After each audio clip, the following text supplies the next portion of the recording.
विश्वनाथ पटेकर, जिन्हें हम नाना पाटेकर के नाम से जानते हैं, उनका जन्म 1 जनवरी 1951 को हुआ था। वो मुरुड, महाराष्ट्र के एक साधारण परिवार से थे। उनके पिता एक कलाकार थे और माता गृहिणी थीं। नाना 3 भाइयों में से एक थे। छोटे से ही नाना कला की तरफ आकर्षित थे और अनमेन एक्टिंग और मिमिक्री का हुनर था। किसी को नहीं पता था कि ये छोटा सा लड़का बड़े होकर इंडिया के सबसे प्रसिद्ध अभिनेताओं में से एक बनेगा। नाना का बचपन महाराष्ट्र की संस्कृति और परिवार के प्यार से भरा हुआ था। वो अपनी शरारत और जोश के लिए जाने जाते थे। बचपन से ही नाना में इंसाफ की भावना और गरीबों के लिए दया थी। यही गुण बाद में उनके किरदार और असली जिंदगी में भी दिखाई दिए। बेहतर मौके की तलाश में नाना का परिवार अपने पुराने गांव मुरुड को अलविदा कह रहा था। उन्होंने अपने साथ सिर्फ कुछ जरूरी सामान और अपने सपने लिए। नाना का परिवार सपनों के शहर मुंबई आ गया। यह शहर उनके लिए एक नई दुनिया थी, जहां हर मोड़ पर नए चैलेंजेस और नए मौके उनका इंतजार कर रहे थे। मुंबई की जिंदगी मुरुड के शांत गांव से बिल्कुल अलग थी। गांव की शांति और सुकून को छोड़कर अब वो शहर की रौनक और शोर में जीने आए थे। इस भीड़ भाड़ वाले शहर में अपनी जगह बनाना आसान नहीं था। हर कदम पर एक नई चुनौती थी और नाना को अपने सपनों को हकीकत में बदलने के लिए बहुत मेहनत करनी थी। नाना को जल्दी ही इस नए माहौल में खुद को ढालना पड़ा। शहर की तेज रफ्तार और लोगों की भीड़ में अपने आप को पहचाना मुश्किल था, लेकिन नाना ने हिम्मत नहीं हारी। उन्होंने अपनी पढ़ाई जारी रखी, लेकिन उनका मन कुछ और चाहता था। किताबों के पन्नों में खो जाने के बजाय उनका दिल स्टेज पर अपनी कला को जीने के लिए मचल रहा था। स्टेज उन्हें बुला रहा था, जैसे उनकी कला को पंख मिल जाते। हर परफॉर्मेंस के साथ उनका विश्वास और उनकी कला दोनों ही और मजबूत होते गए। नाना ने अपने सफर की शुरुआत एक कमर्शियल आर्टिस्ट के रूप में की। पोस्टर और बैनर डिजाइन करते हुए उन्होंने अपने सपनों को जीने का एक रास्ता ढूंढ लिया। वो पोस्टर और बैनर डिजाइन करके अपना खर्चा चलाते थे। हर पोस्टर के साथ उनका हुनर और उनका जुनून और भी निखारता गया। मुश्किलों के बावजूद उन्होंने एक्टिंग के अपने शौक को कभी नहीं छोड़ा। हर रात वो अपने सपनों को जीने के लिए रिहर्सल करते, अपने कल को बेहतर बनाने के लिए। वो एक लोकल थिएटर ग्रुप में शामिल हो गए, जहां उन्होंने अपने जैसे और भी सपने देखने वाले लोगों को पाया, जो उनके सफर में साथ थे। उनका टैलेंट सबको दिख रहा था। हर परफॉर्मेंस के बाद उन्हें और भी लोगों का प्यार और सम्मान मिलता। स्टेज उनके लिए एक ट्रेनिंग ग्राउंड बन गया, जहां से वो एक जबरदस्त कलाकार बनने की तैयारी कर रहे थे। हर दिन वो अपने सपनों के और करीब आते गए और मुंबई को ये शहर उनके सपनों का साक्षी बन गया। नाना पाटेकर के शुरुआती करियर में थिएटर और मराठी सिनेमा में छोट मोट रोल्स शामिल थे। वो हर किरदार में खो जाते थे, अपनी कला को निखारते थे। उनके अभिनय में एक गहराई थी जो उनकी इंसानी भावनाओं को समझने की क्षमता को दर्शाता था।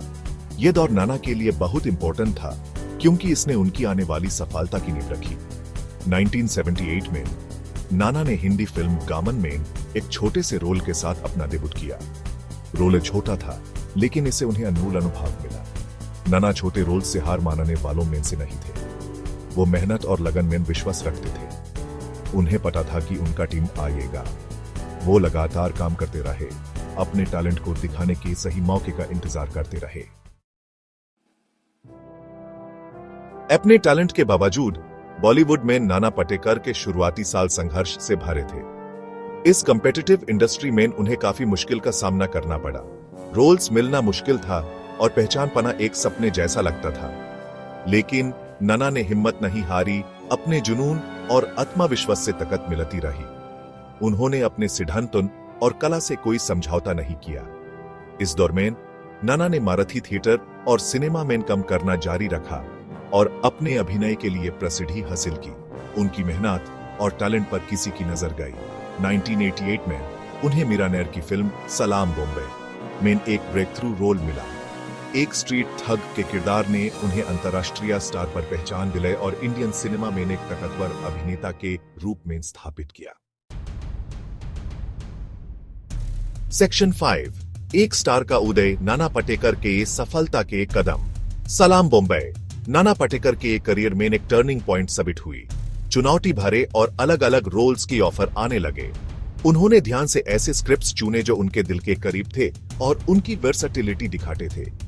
परिंदा मेन एक खतरनाक विलन से लेकर ग्रंटीवीर मेन एक ईमानदार पुलिस ऑफिसर तक, नाना ने अपनी जबरदस्त स्क्रीन प्रेजेंस और गहरी अभिनय से दर्शकों को मोह लिया। 1990s के दौर में नाना पाटेकर इंटेंस और हार्ड हिटिंग सिनेमा के सिनोनिम बन गए। उनका अभिनय सिर्फ एक्टिंग नहीं था, वो एक अनुभव था। वो अपने किरदारों में एक अलग एनर्जी और सिंसेरिटी लाते थे जो उन्हें यादगार बनाती थी। उनके डायलॉग्स, जो अक्सर उनकी खास आवाज में बोले जाते थे, आइकॉनिक बन गए और आज भी लोगों के जहन में है। सेक्शन 6, हर किरदार में कमाल, विलेन से हीरो तक। नाना पाटेकर की फिल्मोग्राफी उनकी वर्सेटिलिटी का सबूत है। वो नेगेटिव और पॉजिटिव रोल्स में आराम से बदल जाते थे, अक्सर दोनों के बीच की रेखा को धुंधला कर देते थे। वो अपने सबसे खतरनाक विलेनस रोल्स में भी एक नरमी और इंसानियत लाते थे जो उन्हें कॉम्प्लेक्स और इंटरेस्टिंग बनाती थी। दर्शकों से अलग अलग इमोशंस जगाने की उनकी क्षमता ने उन्हें इंडिया के सबसे बढ़िया अभिनेताओं में से एक बना दिया। ड्रामेटिक रोल्स के अलावा नाना पाटेकर ने कॉमेडी में भी अपना हुनर दिखाया। उनकी जबरदस्त कॉमिक टाइमिंग और रोजमर्रा की जिंदगी में हुमर ढूंढने की क्षमता ने उन्हें दर्शकों का फेवरेट बना दिया। वेलकम और ब्लफ मास्टर जैसी फिल्म्स में उन्होंने अपना लाइटर साइड दिखाया और साबित किया कि वो लोगों को हंसाने में भी उतने ही माहिर हैं। सेक्शन 7, फिल्म से परे नाना पाटेकर का समाज सेवा। नाना पाटेकर की दया एक्टिंग से बहुत आगे तक जाती है। उनकी एक्टिंग के साथ साथ उनका दिल भी उतना ही बड़ा है। वो अपने समाज सेवा के काम के लिए जाने जाते हैं, खासकर किसानों के लिए उनकी लगन के लिए। नाना पाटेकर ने अपनी जिंदगी का एक बड़ा हिस्सा समाज के कमजोर तबके के लोगों की मदद करने में लगाया है। उन्होंने नाम फाउंडेशन की स्थापना की जो सूखा से प्रभावित किसानों और उनके परिवारों को मदद और समर्थन देती है। ये फाउंडेशन उन्हें न सिर्फ आर्थिक सहायता प्रदान करती है बल्कि उनके जीवन को सुधारने के लिए भी प्रयास करती है। उनके प्रयासों से अनेक लोगों की जिंदगी में फर्क आया है जो इंसानियत की सच्ची भावना को दर्शाता है। नाना पाटेकर के इन प्रयासों से अनेक परिवारों को जीने की नई उम्मीद मिली है। नाना पाटेकर का समाज सेवा का काम उनके गहरी इंसानियत और कमजोरों के लिए दया को दर्शाता है। उन्होंने अपने जीवन का एक बड़ा हिस्सा उन लोगों के लिए समर्पित किया है जो सबसे ज्यादा जरूरतमंद हैं।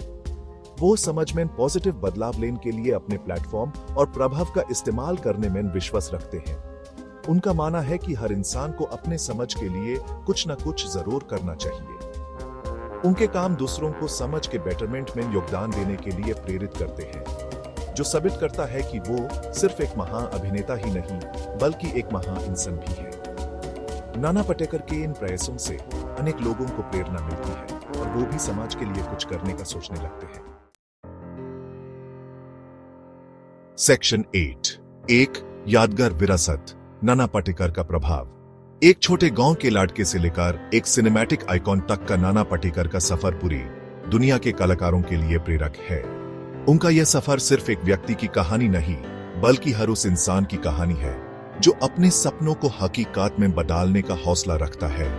नाना पाटेकर ने अपनी मेहनत और लगन से साबित किया है कि अगर आपके इरादे मजबूत हो तो कोई भी मंजिल मुश्किल नहीं। उन्होंने अपने शानदार अभिनय, अपनी कला के प्रति समर्पित भावना और सामाजिक कार्यों के प्रति अपनी प्रतिबद्धता से इंडियन सिनेमा पर अपनी छप छोड़ी है। उनका अभिनय हमेशा से ही प्रशंसक और समीक्षक दोनों के बीच प्रशंसित रहा है। हर किरदार में वो अपनी जान डाल देते हैं जो उन्हें अन्य कलाकारों से अलग बनाता है। उनकी विरासत अवार्ड्स और एक्कोलेड्स से परे है। ये उन लाखों लोगों के दिलों में है जिन्हें उनके काम और उनकी इंसानियत ने छुआ है। उन्होंने सिर्फ फिल्मों में ही नहीं बल्कि अपने सामाजिक कार्यों से भी लोगों के दिल जीते हैं। उनका जीवन एक मिसाल है कि कैसे एक कलाकार अपने कला के साथ साथ सामाजिक जिम्मेदारियों को भी निभा सकता है। जैसे जैसे नाना पाटेकर अपनी उपस्थिति से स्क्रीन को रोशन करते रहेंगे, वो इस बात की याद दिलाते रहेंगे कि सच्ची कला सिंसेरिटी, दया और इंसानी अनुभव के साथ गहरी कनेक्शन में है। उनका हर किरदार एक नई कहानी के साथ आता है जो दर्शकों को सोचने पर मजबूर कर देता है। उनका काम आने वाली पीढ़ियों के अभिनेताओं और फिल्म मेकर्स को प्रेरित करता रहेगा, जबकि उनके सामाजिक कार्यों से जरूरतमंदों की जिंदगी में फर्क होता रहेगा। नाना पाटेकर ने हमेशा से ही अपने सामाजिक कार्यों को अपनी पहचान का हिस्सा बनाया है, जो उन्हें एक सच्चे इंसान और कलाकार के रूप में प्रकट करता है। नाना पाटेकर की कहानी, टैलेंट, मेहनत और नेक दिल की शक्ति का सबूत है। उनका जीवन और उनकी कला हमेशा से ही प्रेरणा का स्रोत रहे हैं और आगे भी रहेंगे। उन्होंने साबित किया है कि अगर आपके इरादे मजबूत हो तो कोई भी मंजिल मुश्किल नहीं।